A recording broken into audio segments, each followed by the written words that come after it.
Jadi Ikrimah bin Abi Jahal, ini anaknya gembong, tapi beliau putranya sahabat. Ini sahabat kecilnya Khalid. Ya, waktu kecil menurut Akram Aga, ya, seorang penulis purnawirawan jenderal di Pakistan, dia menulis bahwa waktu kecil tuh Khalid sama Ikrimah main bareng, menunggang kuda bareng. Ketika mereka memusuhi Nabi pun mereka bareng-bareng. Bahkan ketika perang Uhud, Ikrimah dan Khalid tuh bareng-bareng. Khalid di sayap kanan, Ikrimah di sayap kiri.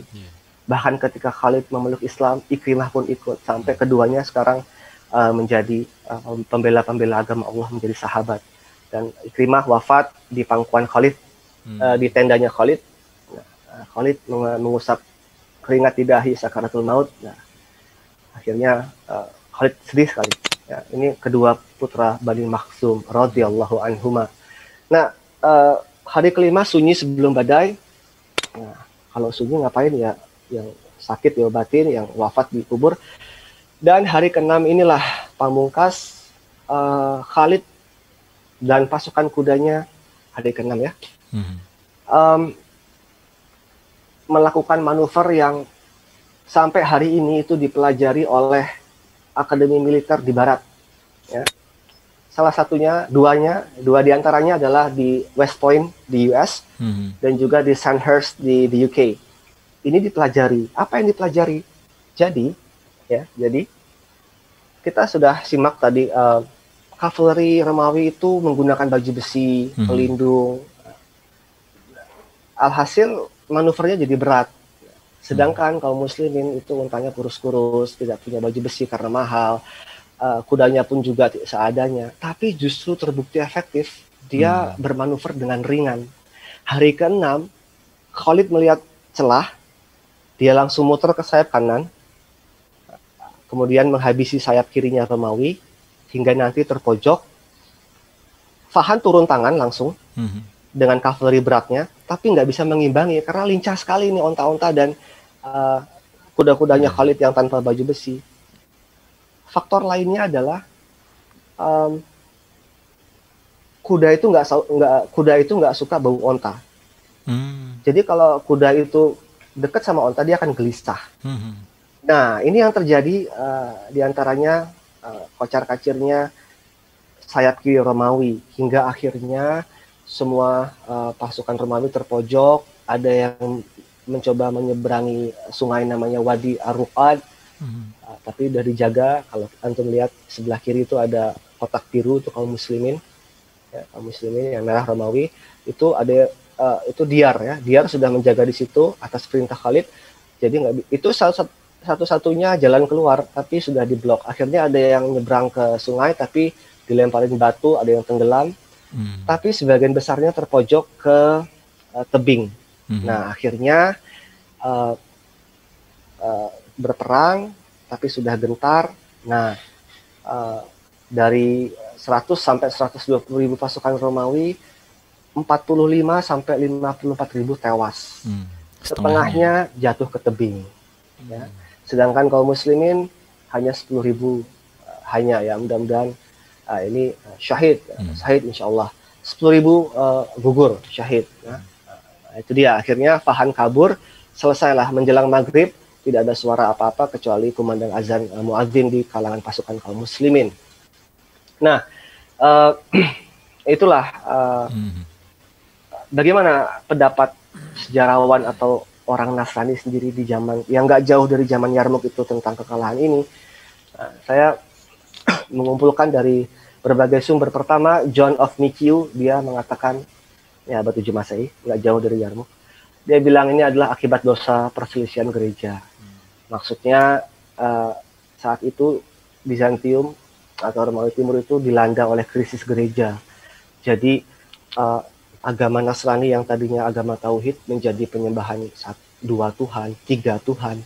Ya, bahkan ada yang bilang Tuhannya perjanjian baru dan Tuhannya perjanjian lama itu berbeda katanya.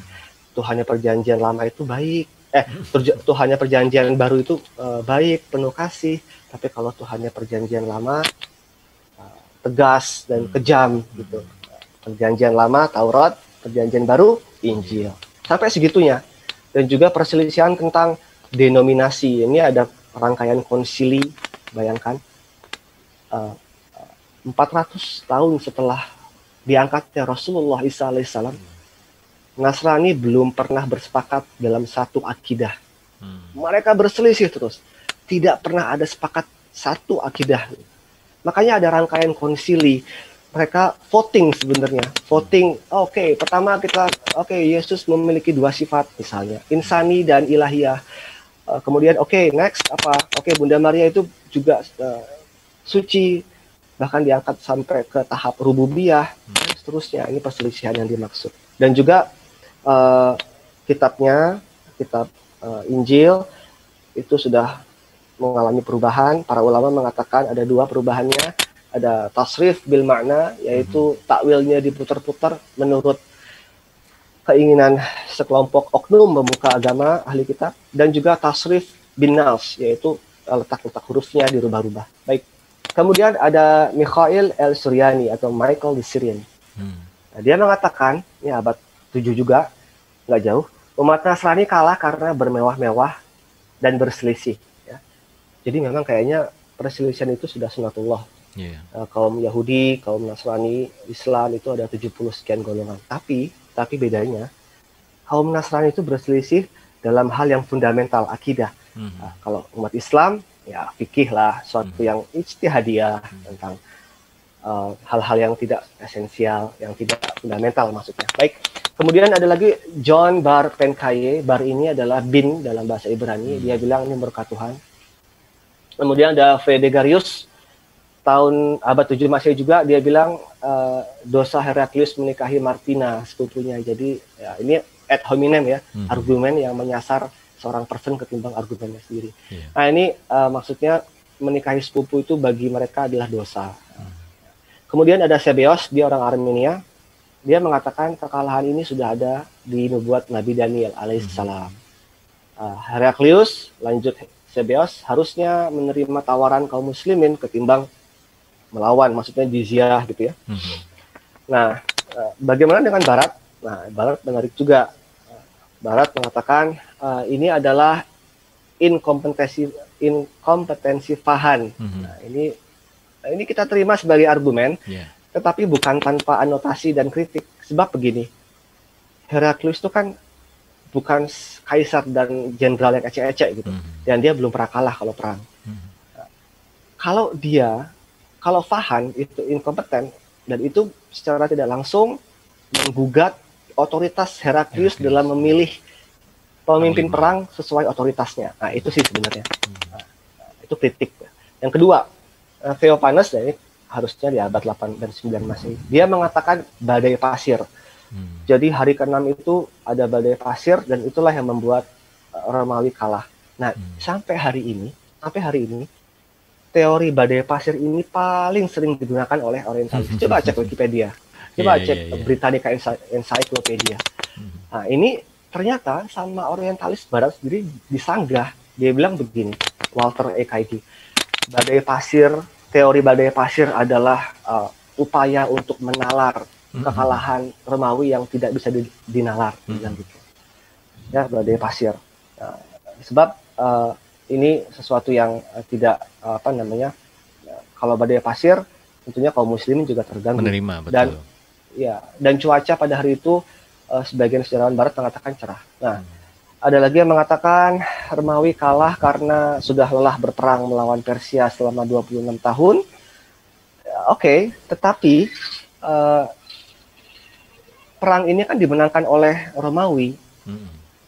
Kalau Romawi telah menang, pertama, wibawa naik. Semangat kedua, tinggi.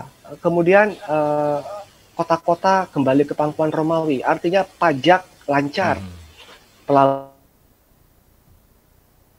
Dengan perdagangan. Musuh-musuh Romawi semakin segan.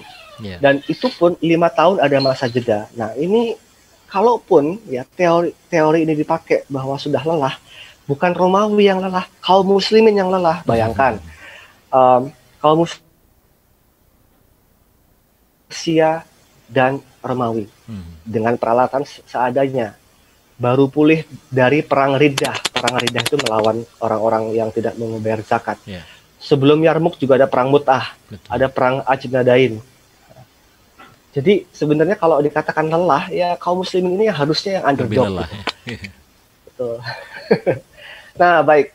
Kemudian akhirnya sejarawan Barat sepakat bahwa Yarmuk itu signifikansinya melebihi perang Tours atau Balat al-Syuhada.